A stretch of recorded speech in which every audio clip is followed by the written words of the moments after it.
Hi, everybody. Welcome back to my channel. My name is Sherri Divband, and this is another episode of 3D Interference. Today, what I want to talk about is something that I refer to as the convoluted free will. And I think this is a really important topic right now that needs to be discussed because of the nature of our reality has a lot of illusions and a lot of misconceptions that I think is important. As we work through our discernment as a collective, we recognize that there are a lot of factors at play. And, I talk about in my book, in the 3D interference section, I give you a list or I explain a lot of different variations of 3D interference, whether it's technology, psychological warfare, diet, lies, programming, and many layers to it. And of course, there's a lot more than I speak about that exists, but I only talk about the things that have come up in my sessions that I kind of intimately know about, because I don't research. I'm not that type of personality. I don't have the patience to sit and research something. So it's quite frustrating for me actually to research. So I only utilize the information that I've learned through a variety of sessions, whether it's with adults, with children, from all areas, all corners of the world. And what I'm seeing a lot of is this manipulation, and I think that this is an important part of our evolution as a species, but even greater than that, as a soul, as a collective, as a soul group, we are recognizing and unraveling the layers of misconception in this reality that has grossly contributed to the programming that we have endured as a species, and so many other things, so many other factors are involved. So the notion of free will is a big one that comes up a lot, and people talk about free will all the time and the laws of free will, and we have to follow these certain laws and these certain principles globally, but also universally. And I've always had a little bit of an issue with kind of the fine line of what that actually means in this reality, because we are discovering, or we have discovered in many different ways over time, that we are really placed in this reality that is a third dimensional construct. It's a realm, it's a dimension, but what we don't understand, or what we're not taught, is that the nature of this dimension and how they have captivated us within this matrix, which is where the word matrix comes from. There's a lot of AI influence and energetic influence and the 3D interference that convolutes the reality that we're in. So there is a lot of illusions. There's a lot of magic at play, so that it's not always what we see is the truth. We have to look beyond what we see. And that's where the truth lies, which is why we are targeted through our third eye, because that is the access point. That is the pathway, or one of the many pathways for us to see through the illusions. So this notion of free will is an interesting topic, because yes, we as a soul, as we spark off into individual fractals of light from consciousness, from God, from source creator, we become independent, and through that independence, we have the ability, through our free will, to have whatever experiences that we want. I talk about this a lot in the book. And some of them can be destructive. Some of them can be really challenging experiences. Some of them are even, they're guaranteed to fail. But the reality, the universe, the collective consciousness that we live within, that we communicate with, is not going to prevent us from experiencing everything, even at our detriment, because that is our soul's wish, that is our soul's journey. So long as all parties involved are they know, and their understanding of it, and then they consent to it. So if there's a group of people, a group of souls, let's say, that want to go to a planet, and they want to have no resources and really have a primal experience, and a lot of traumas and a lot of problems that they have to work through, and likely that the whole experiment will implode and everybody might die. That's what's the word? That's a reality that the people going in, these souls, are willing to accept. They're willing to accept that this could turn out a certain way, likely a negative, right?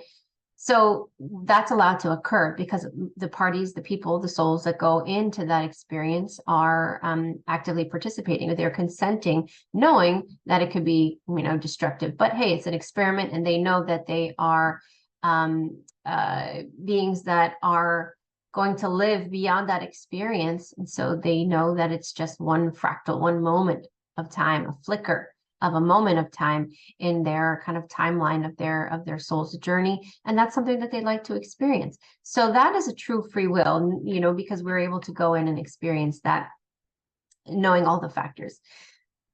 But we have something that I refer to as convoluted free will in the third dimensional matrix, in this space and time that we are in. And as a collective group that I talk about. I won't get into the origin of how we got there. There's a lot of controversies involved in that, and that's not really what this video is about. But where we are right now as it stands is that we are within a matrix that has a lot of illusions, a lot of lies, a lot of manipulation, and a lot of bending of the rules, which is, I think a lot of you can see that through ritualistic programming that we see, and all of these things that we inadvertently end up consenting to our destructive, these destructive paths that we're on, and these traumas, because we somehow contribute to the movies and the programming by watching it and being involved. We don't realize that we're consenting to it during those periods of time, so that we keep the matrix going. We keep it feeding off of our fears and our anxieties, and all of these traumas that we experience, that we think that we have free will, but it's very illusionary and it's very limited. If you think about a parent and a child, when I first had my first child, we and my husband were very much in agreement that we were going to let him experience and have as much free will as possible, and let him have as much control within certain guidelines and boundaries. So we were going to give him choices. So we would identify the choices that we felt were appropriate, but then ultimately we would let him choose. And they could be small things. Do you want to wear this shirt or that shirt? Do you want to have this for dinner or that for dinner? Do you want to go to this park today, or do you want to go to the movies? So there are things that we had decided as parents that they're within the parameters that are safe and doable and affordable and all of these factors. But ultimately, the power was given to him to decide what he wanted to do. So that teaches children at a young age that they have the ability to control their environment to some degree based on the choices that they make. Doesn't mean that you're always going to like the choices that you have to choose from, but you still ultimately get a choice. Doesn't mean you like them. Doesn't mean you like your options, but ultimately you have that empowerment of feeling like, okay, I get to choose. If I don't like these two variables, at least I get to choose the one that is less, less icky, or, maybe there's something that you don't want to eat for dinner and you're choosing between two things you don't really like. Well, maybe I'll choose this one because I like it a little bit better than the other, but I don't like them. I don't like either, but I'll choose this one. So it gives children a sense of empowerment and critical thinking. Think through the choices that you're making. And then once you make a choice, sometimes you can't take it back. So it's a learning curve.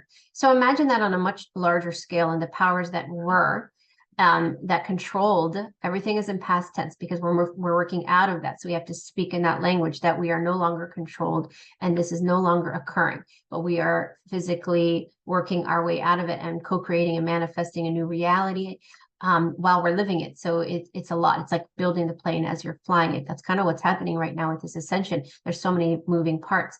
So if we say the powers that were, then they no longer exist. So the powers that were, when they created this matrix, this void that we find ourselves in, I believe they had the same vision in mind.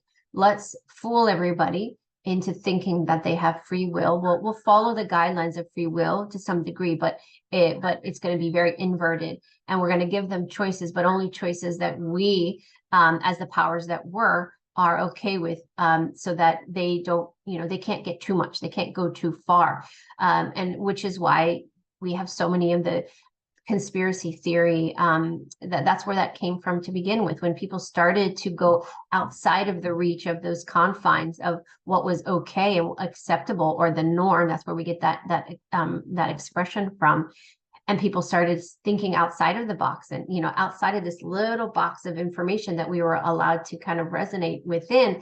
There are boundaries. And as soon as people started to go outside of those boundaries, they would be called crazy or nutty, or they would sometimes end up in mental hospitals because they would be drugged. I mean, there's so much more nefarious stuff going on than we can even imagine. Some of the things I don't even say because I can't even like think about the fact that it's true. It's just like too far-fetched that even I believe it, but I don't need to talk about it because it's just crazy.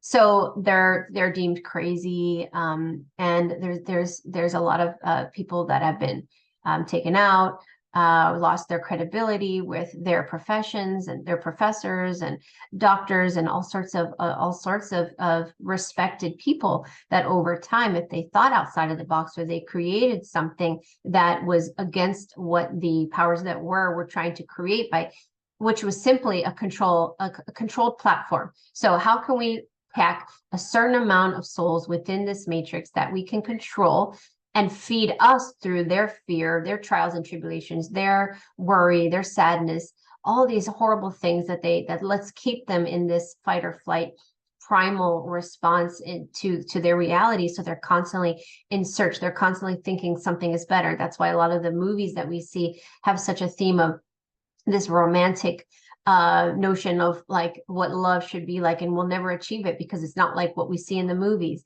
A lot of those are manipulative philosophical traps, so that we think that this is what love is supposed to look like. This is what parents are supposed to look like. This is what X, Y, and Z is supposed to look like. So when we go out and live it, we're like, well, it doesn't look like that, so it must be wrong. Why isn't my life replicating that? What am I doing incorrectly? So we're constantly in this struggle of trying to achieve, but then the bar just keeps on going higher and higher as we go. And that's what they want to create. They want to create this illusion that we have this ability to create whatever we want, have the life that you want, but it has to be within the boundaries that they create. Because if too many of us see beyond that, the illusion breaks down. And that's where we are right now. A lot of the illusions are breaking down, which I'll get to in a moment. But for how it's been, in order to keep us in control, they need to keep us very primal, very left brain, very analytical, very, mathematical in what we do. If we're too creative, then we step out of that energy and we will be more in our intuitive, creative side, which there's endless potential there, and they don't want that. There's limited potential within the matrix, and they want it that way. Because that's easier to control. But when we step beyond that, they are unable to control us and our ability to manifest what it is that we desire, but also see through the illusions, see through the programming, and we see through the control. And once that occurs, it's really hard to control us, because once you see it, there's really no going back. You can ignore it and you can fight it, but at the end of the day, once you see through the programs, once you see through the illusions, it's very difficult to put yourself back to that space, because it's just there. It's like once the veil's lifted, it's really hard for you to put it back, no matter how hard you try.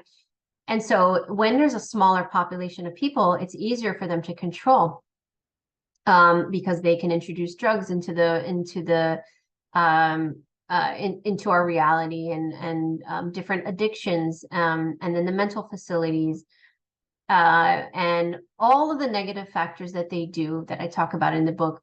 They can do that to some degree, but the population grows and it grows and it grows. And not because we don't have space on the planet to fit all of us. We have plenty of land, plenty of space, plenty of resources, but it's really about them. It's about, okay, we can't control the people when it's at this number or beyond. So we need to introduce disease and illness and the agendas that they've created, that are not actually real, but they utilize those agendas in order to trick us. And that's why there's higher rates of infertility and all of these things with the poisons and the toxins. All of this is part of their agenda to reduce the amount of us, because the less of us there are, the more able they are to control us. So we believe that we have this free will, and we're making our life choices, and we did this, and because we made this choice and this result occurred, that's it. And oh, maybe we could have made this other choice. But what we don't realize is we're not given all the choices. We're only given the choices that they want us to have. So it's not really free will. We don't actually have true free will inside this matrix. It's an illusion of free will. It's convoluted and it's unfair. And the parameters are based on their philosophies of control and manipulation, and not true unity and one and connectiveness and God-centered energy and all of these things that connect us and combine us together. They create a prism of war and separation and divide, and they use different things to fuel that. So we have the climate change, we have religion, we have politics, we have sports, all of the things. I've talked about this many times, so this is the first time I'm saying this. I don't want to repeat myself. Whatever they can do to insert drama into our realities, insert variations, so that we don't look at each other as a family. We look at each other as, the other, you like the other team, and our team is better than yours, or you go to this school, my school's better than yours, or you're this religion, and we're in this, so we can't be friends, and et cetera, et cetera. You believe in climate change, and I don't, and you like this political person, and I don't. I don't pick a side. That's what I've been telling people. I have my opinions about pretty much everything, but I don't share everything about my personal opinion because, one, I don't think it matters. It's not really relevant to everybody. Everybody should be going within and discerning what they feel is right for them. And at the end of the day, it's not really about this president versus that president, or this religion versus that religion. Those are all distractions anyway. So if you really see out of the illusion, you recognize that those are just dangling carrots. Those are just the puppets, the puppet masters, just dangling things in front of us to distract us from what's actually occurring. And it has nothing to do with any of that. And that's how you start to discern the matrix, and it starts to break down once you start to see through the illusion. So how can you tell if you are embedded in the matrix? How can you tell if you are dealing with an NPC? Now, remember, I talked about this a bunch of times. There's different layers of NPCs. There are some that are very AI. There's robots, holograms, clones, all sorts of variations of NPCs like that. But then there are NPCs that are souls just like you and I in a body. Jane down the street, and she suddenly started changing over the years, and now she's not herself. And that could be an NPC that what happens is the soul of Jane is, I don't actually know a Jane, so this is completely random. And she's manipulated, or she goes through a lot of traumas throughout her life. Just the 3D interference, it worked on her. Let's just say that whatever it was or however it occurred, it worked on her. And now her soul is fractaled. And once your soul is fractaled and you don't know who you are anymore, you're more susceptible and more vulnerable to more programming, more manipulation, addiction, drugs, alcohol, all of these things. Seeking validity in other avenues and not from yourself, because you don't believe in yourself. You don't love yourself. You don't respect yourself because you don't believe you deserve it. So what happens is this person, Jane's soul, becomes fractaled, and it starts to dissociate and retract out away from her because the soul is not enjoying that energy and doesn't want that experience. And these auric tears and these traumas allow entities to come in and take over. It could be one main entity with a lot of minion entities. It could be several fighting for, command of that person. But what happens is, over time, Jane is so far gone that she's not even there anymore. And her soul is in some sort of a void, or it's just incapacitated in the moment. Like, it really is frozen. And that entity is now taking over. And that's what the dark ones want, or have wanted, so that they can utilize those entities as a hive mind to then push agendas. Like I talk about in the book, there are many agendas, the woke agenda being one predominant one right now, but the Me Too movement, BLM, Antifa, all of these things. So those are the NPCs that are now activated, and they are influenced by the hive mentality, and they're going to play out those agendas.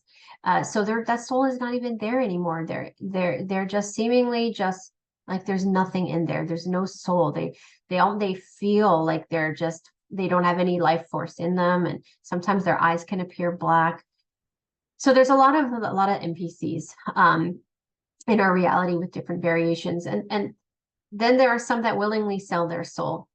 And this is why I tell people it's very dangerous and you shouldn't dabble in that, especially our young ones who are seeing celebrities talk about it. But there are a lot of celebrities actually coming out right now speaking against it, saying, I wish I didn't do that, which I think is wonderful that they're talking about it.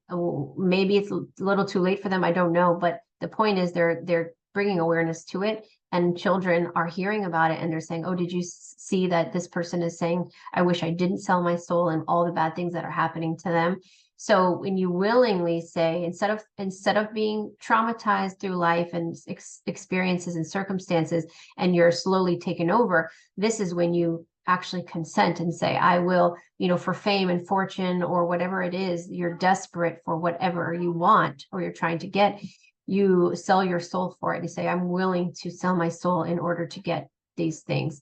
And it may seem wonderful and euphoric and paradise for months, years, decades even, but eventually it will catch up to you. And I think it will probably not decades. It could be much sooner than that, where, the dark ones want repayment and they never go away. So it's a really dangerous thing to dabble in. So we're not talking about the NPCs, but those of you that are trying to figure out if you or your family members that, you're like, they're not NPC level yet, but I'm trying to figure out, are they really connected to the matrix? And you can see those types of people because those are the ones that have the kind of that label given, the sheeple, but really it's more about like they're okay with being controlled. They don't have a voice. They don't speak up. They're okay with control. They kind of go along with what everyone else says or does. They're seemingly ill a lot of the time. They don't have a lot of life force or life spark. They feel like they seem like they're following others around or whatever is the popular kind of theme at the time. They're following that, or they're very complacent. They're non-resistant. Those are the ones that easily got this done and followed that whole narrative and all the other agendas and narratives that are being played out. They're easily influenced because they're very connected. They're very complacent and okay with being controlled. That's a good indication that somebody is really attached to 3D. But for people who are having these epiphanies, spontaneous and gradual awakenings for many years now, and sometimes decades, and some were born that way. But there's a lot right now, a concentration of those that are having these gradual and spontaneous ones, very recent. So they're kind of the newly awakened, and they're going down the rabbit holes, and they're listening to different podcasts, and they're noticing that they're, the things that used to bring them joy don't anymore. And when they're hanging out with old friends, the conversations are shifting and they're not really enjoying the same topics, or they notice a change, and they're in search of something. Life doesn't seem the same anymore. They're not finding enjoyment in the little things anymore. This can be a lot of you that are feeling this way right now. And then there's sometimes you feel like you're spiraling out of control because you are learning about this and then going down this rabbit hole and then going down this rabbit hole, and then you're just like feeling overwhelmed and like, okay, I don't know who to believe in. And then I was watching this person, and then now they seem like they've gone a little bit cuckoo, and I don't know if I should believe them anymore. All of that is happening and more. So the more we see through the illusion, the more we recognize that there are many layers of manipulation. And the more we step out of that, we become more multidimensional. And that's where we break out of the third dimension into the fourth and beyond. And our density changes, our density of consciousness, and what we're able to tap into also shifts and changes. So there's a lot going on. There's a lot of dynamics and there's a lot of variables. But once you see through the illusion, you're able to recognize things much faster, and you're not fooled as easier, and you are not attracted to the same people, the same things, the same joys in life. Are not like everything changes. And I think that's where we are right now. So how can we step out of the matrix is by slowly allowing yourself to shift and change and unravel the layers of yourself that have been programmed your whole life. And the older you are, the more programming. That's just the nature of how it goes. And then you sit with it and you release and you allow yourself to feel, because that's the biggest challenge of our soul's journey to healing, and many of us are in this life right now, because our souls are in search of healing, and it's painful, and it's a lot of work, and it takes repetition and revolutions of stepping out of one loop and gaining access to another pathway. That can be very tumultuous at first and feel very uncertain. When you step out of the matrix, you're no longer feeling that complacency anymore, and that safety net is now gone. Like, I may have hated my life, but at least I knew what I was getting into. I knew what to expect. But when I take myself out of that, there's a lot of unknowns, because the more multidimensional we are, and the more we step out of this dimension and go into higher dimensions, there are no limitations. The possibilities are infinite, and that's a scary feeling to some people that are really connected to routine and repetition and the knowing and that safety, feeling of safety. When you step out of that, it's really like, can be shocking to a lot of people, and myself included. So it's scary. So you want to give yourself time and patience to navigate through this period right now. It's very confusing, and there are good days, and then there are bad days, and is everything in between. There's a lot of illness. People are experiencing a lot of twofold ascension symptoms, because our bodies are shifting into a higher density. Our physical bodies, our DNA is activating, dormant sequences of DNA are activating. We're becoming more light. More light is traveling through us. Everything is changing with our physical body to match the light body. So there's an integration happening of the light body and the physical body together as one, in a way that we haven't seen as human beings in a very long time, because that really didn't exist in the third dimension. But it does outside, and so we become more dynamic. We tap into higher aspects of ourself that we didn't even know was there. So there's a lot going on. But at the same time, we need to release and process the traumas and let them go, and work on forgiveness of our neighbors, our friends, our family members that have harmed us.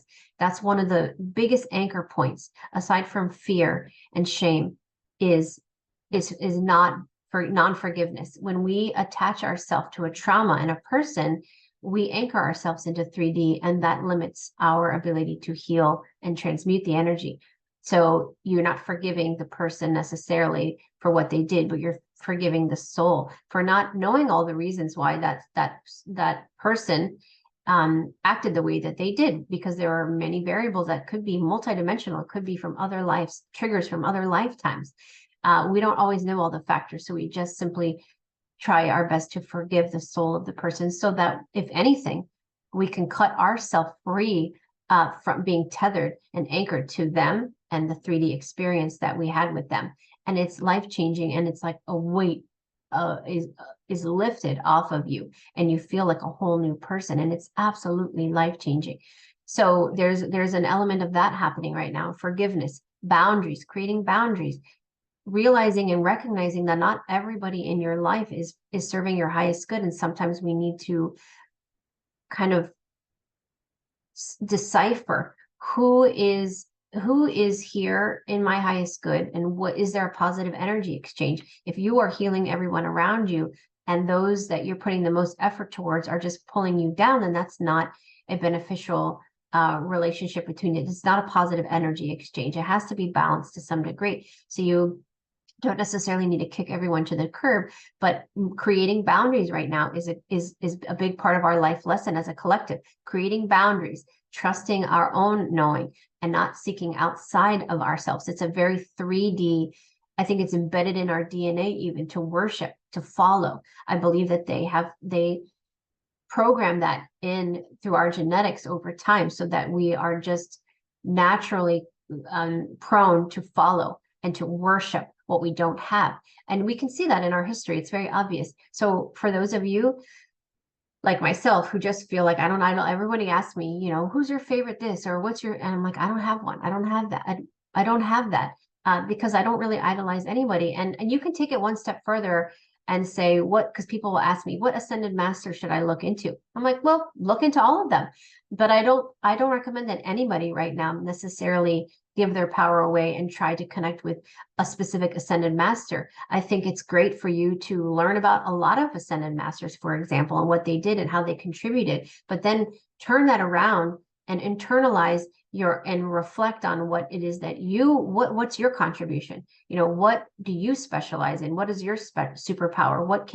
How can you help others with the wisdom that you've gained over lifetimes of experiences, and put yourself on your own pedestal? Not that you're better than everyone else, because no one is, but at least create a level playing field so that there's a level of equal energy between everybody, so that there's no hierarchy. So creating boundaries, detaching from the 3D, but also trusting in our own knowing, and that we are worthy and we are good enough is a big part of it. So we trust that gut instinct that a lot of us, including myself, have second guessed and most of the time regretted and said, gosh, I should have just listened to myself. So trusting in your inner knowing. And how do we create an environment that's conducive of that? Well, what's the word? You have to go spend time by yourself. So detach from everybody. Be okay with being alone. And because some people freak out if they're alone for 5 minutes, they got to look at their phone, they got to call somebody, they need to talk to somebody, they need to see somebody. So get comfortable with being by yourself. Go out in the quiet space. Go outside. Go in nature. Go in the bathtub. You can go in the bathtub and submerge yourself and do your own version of kind of those floats where you just go and immerse yourself in water. Use some Himalayan salt, something like that.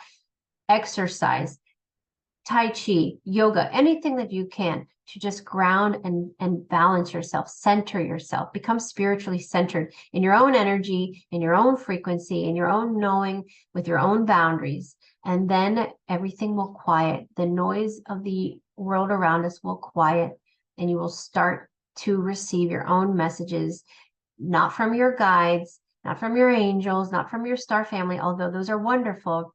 But we first need to have the ability to connect with our higher self so that we can receive and transmit information and messages, and what it is that what we need to do and what's best for us.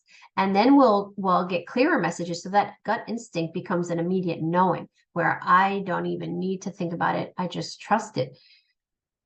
So there's a lot going on right now, but the purpose of this video was I just want people to recognize that this notion of free will is very convoluted, and you can't just trust that in the 3D everybody's going to follow these universal law of one, and that everything is balanced and equal, because it's not. It's an illusion of free will. There's a lot of 3D interference, deflecting and implanting suggestions, and there's a lot of energy implants and a lot of subliminal messaging, hypnotic effects, all the things I talk about in the book and more. And there's so much more that I'm writing my 4th book, and I keep adding to it. And it's hopefully I'll get it out within the next 3 months or so. But there's just, just when we scratch the surface and we think we know, there's so much more that we don't know. And it just keeps coming in. But that's where we are. And I think we're all getting to a point where we're going to be able to tap into that. And just remember, some of us have blockages because we've chosen to out of protection. Many of us are doing a lot in the astral. This is a spiritual and an AI war. So there's a lot of artificial intelligence fighting against us because they want to maintain control. So sometimes you have to use artificial intelligence to fight artificial intelligence. And there's the galactic wars, and there's just so much that is outside of our scope of, I think, even really completely understanding what's going on. So instead of trying to understand it all and getting overwhelmed, just focus on yourself. Focus on the decisions that you're making and why you're making the decisions that you're making, why you're feeling the way you're feeling. Sometimes our body just gives us messages, and it's not always a bad thing when we get sick or we have pains. I talked about that in Body Talk 1 and Part 2. Our body will give us signs that something is wrong, or sometimes you'll get laid on your butt because you need to take a break. You're doing too many things. And that actually happened to me recently. I was running and I was doing too many, not running literally, but I was running literally, but just running around trying to do too many things, trying to be super mom, trying to be a businesswoman, trying to do this, trying to do that, and inviting all these people from the homeschool pod over and cooking this like 10-course meal and all of this stuff. And literally I was laid on my butt when I went scooting with my son, and I had to jump off and injured myself. And I was like, really, right now? Like, we have people, 15, 20 people coming over tomorrow.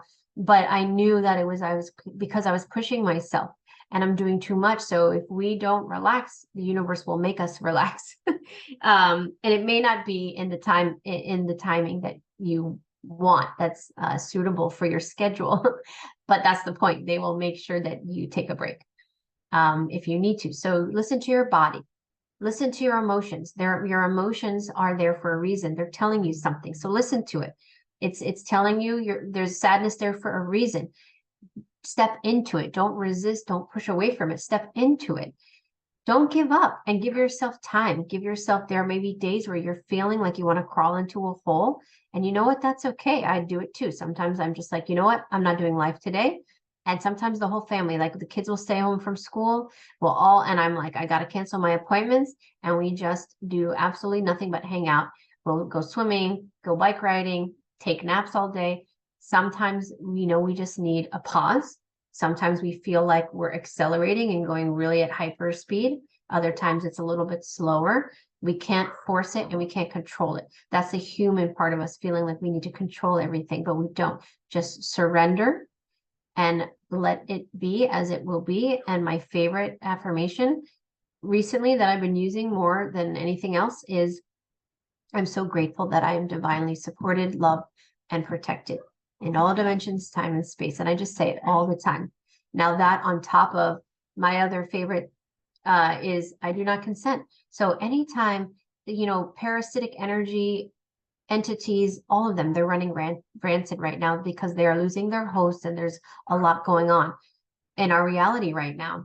So the fourth dimension is kind of a mess. And so they're constantly looking for hosts. So if you are intuitive and you recognize that there are things around you, you might notice it all day long. So in that moment, immediately say, I do not consent to any 3D interference. I do not consent to entity attachments. Whatever comes to your mind, I do not consent to anything that's not serving my highest good in all dimensions, time, and space. And so it is. If you're feeling like, I'm not that intuitive, I'm feeling blocked, I don't know, then that's fine. You just say every day when you wake up, as part of your morning affirmation, I do not consent to any experiences, any relationships, any 3D interference, any attachments, or anything that's not serving my highest good in all dimensions, time, and space. And you just kind of put that as your intention for the day, that you are not, like, I am not playing around. And then you can again follow that up with something of gratitude. I am grateful that I'm divinely supported, protected, loved, nourished, whatever the words you want to say. And let that be part of your your own mantra, and focus on your mind and your thoughts and your reality, because it's all signs. It's all telling you something. They're all clues. Be careful what you watch, what music you're listening to. There's a lot of subliminal messages in the music. Be careful with the food you eat. Just be careful. Just look at everything around you. And I promise, once you see through the illusion, it comes second nature after that. So just be careful who you trust. Right now, it's just really rocky. I'll just say that. And people may surprise you in a good way or in a bad way. So just be prepared for that, so you're not devastated by a relationship ending that you thought was seemingly out of nowhere. Just let it go, let it flow. It is what it is. At this point, it doesn't even surprise me anymore. I just say, all right, next, like whatever is in my highest good will happen next. Whatever lesson I'm meant to learn that's in my highest good will come through next. And I don't spend too much time crying about it anymore. I used to. So I hope that this message was helpful today, and it makes sense. Not everything is as it seems, but as we become more multidimensional and we step out of this reality, the possibilities are then infinite. Remember, so that we're not limited by these boundaries of convolution, this convoluted free will. It's so much better than that. It's so much brighter and more beautiful than that. And I believe that's where we are headed. So don't let the negativity in the environment right now bring you down. Rise above it. go around it, put barriers, stay neutral, don't pick sides, stay in a space of neutrality. The more neutral you are, the more you're able to discern, and your perception changes and you see things differently, and you don't react from ego, from fear, from shame, from anything other than a space of neutrality and control. And it takes practice, but everybody has the potential to do it, regardless of your age. Couple of things. The month of December, I've decided to just do the whole month, a special rate for soul readings. So go check it out on the website. It's $155 a session. That's an hour and a half, and it is just an overall soul reading, cord cutting, implant removal. Those of you that have had readings with me know how it goes. So I'll be doing that the entire month of December. I've placed my next conscious healing, kind of an Ascension 3-week course in January. The dates are up, and I've decided this time to do an early bird special. I know because I know finances are hard for everybody, including myself right now. So we're just, any way I can help, any way we can help each other out and give good deals. So the early bird rate is up for till the end of the month, actually. So the whole month of December, it's going to be $100 cheaper. And then the beginning of January, about 8 days or so before the first class, it will go up. What else was I going to tell you guys? There's no classes for Aramis for the month of December, because we're just taking a nice holiday break. People should be spending time with their family. No classes are being offered, but we will get those going again in January. And then the last thing, the newest Divinely Guided children's book series called The Chakras is coming out very soon. We're trying to get it out in time so that people will want to get it for their grandchildren or their children for Christmas. They should be able to do so. So look out for that. It should be coming out within a week. And it's the Divinely Guided children's books, the children's series. And then this one's about the chakras. It's really special. I like this one a lot. So I hope all of you find this video well. Until next time, I'll see you guys very soon. Bye.